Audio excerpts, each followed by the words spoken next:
Hi everybody. Well, since I did that video on the very best way to heat your home, I thought I'd do one on what I've done vis-a-vis how I've reduced my electrical costs. Uh, it begins in the early 90s. Uh, in the house, we had two lights on in the living room, which was the main room that we had. Uh, those lights were on all the time. As soon as it got dark, they went on, and they were on until we went to bed. Now, what we were burning at the time were 100-watt bulbs. And looking at the power bill, I noticed that we were paying around 10 cents a kilowatt at that time. And so to run one 100-watt bulb for 10 hours, it worked out to 1 kilowatt, so it cost a dime. Now, I had seen in the stores the fluorescent, the compact fluorescent, well, actually, they weren't the ones we have today. They were the round ones. They were like a ring. And I thought, wow, I wonder what the wattage of those are. So I went to the local Canadian Tire, and they had them there. And at the time, they were, I think they're around 22 bucks. But I did some quick calculations, and I figured, well,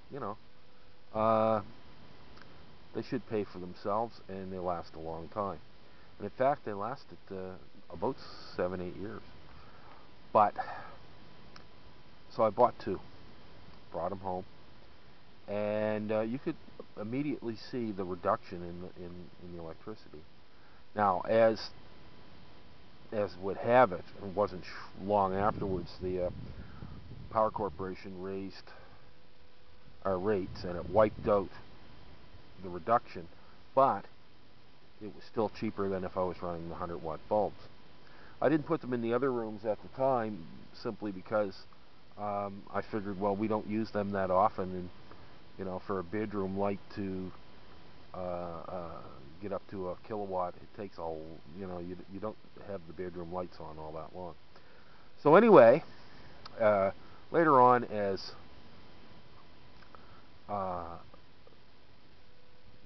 the complex fluorescents, when they came out, I went and I replaced all the lights in the house with compact fluorescent. Um, you can get them today, like anywhere from $1 to $3. I mean, they're really cheap, and it takes a couple of days to get used to them. But once you get used to them, I mean, you got something that's burning 9 watts an hour. So basically, it's burning about 10% of the amount of electricity for the same amount of light. Now, that was one thing. The other thing that I used, or that later on that I figured out, the ghost drain that's in television sets, microwaves, on your stove, the electric clock on your stove, your water, if you're using an electric water heater, and so on. What I did was I put power bars on everything. I have power bars on my computer, which has, if you don't use the power bar, there's an electrical drain. The microwave.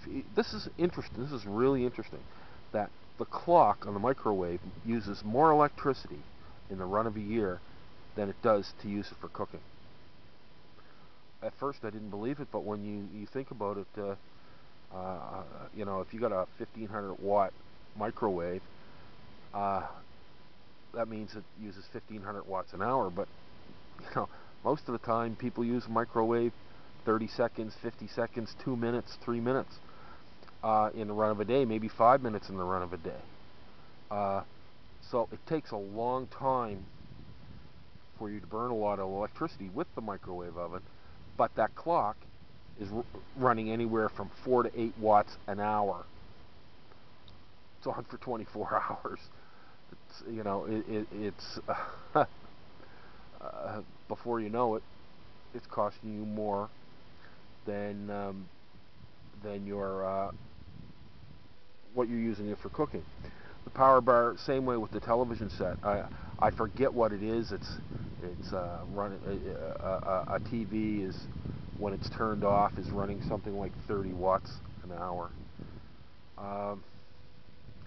So basically, I have power bars on everything. Well, I don't have a TV anymore. I got rid of that. But I have a power bar for my computer. I have a power bar for the microwave. I have power bars for anything with a ghost drain.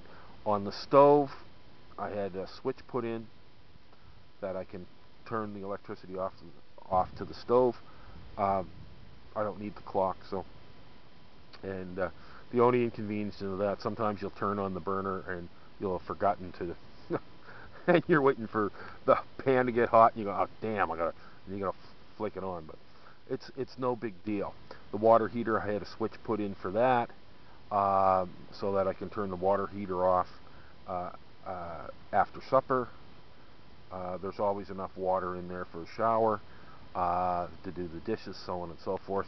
And you just have to put it on once a day, let the water heat up, and you've got all the hot water that you need for that day. Click her off. So last month, I haven't got the new power bill, but last month it was, for 2 months it was $87. So that works out to $43.50 a month. That's what my power bill is, right? And it's basically, I've gotten rid of all the ghost drain and things, and I make sure all the lights are off. I don't burn lights in rooms that I'm not in. And in the bedrooms, each bedroom has a lamp, right, with a CFL in it. But the ceiling lights, I've taken a clear string of LEDs and put them on. So you walk in, you flick it on, the LEDs come on. It gives you enough light to move around the room. If you need more light, you put on the lamp, and there you go. So all these things will get your electrical power down.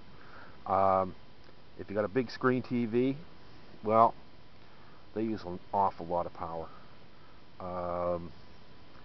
I remember talking to a good friend of mine. He had one of the old big screen TVs, and he was complaining about his power bill. And I said, well, how much electricity does that TV use? He goes, I don't know.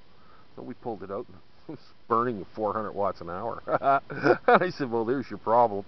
And he never mentioned his power bill ever again, because the TV was just way too important to him. So anyway, all you have to do basically to reduce your power bill is to go to CFLs, make sure everything is on a power bar, make sure the things that are on constantly are on. Now, if you have electric heat, then refer back to the other video on heating. I don't talk about electric heat much, but the same principles apply. You just cut off all the rooms that you're not using and only heat the one room that you're in. Now, what's interesting is that in the wintertime, I use an electric heater in the bathroom, and Shadow uses an electric heater in her bedroom, and you know, she puts it on about half an hour, 45 minutes before she goes to bed. And you know what? It's hardly noticeable. Like the wintertime electric bill, I think is like $52 a month. So anyway, good luck. And, you know, and if you have any tips, just put them in the comments below. All right. Till the next time.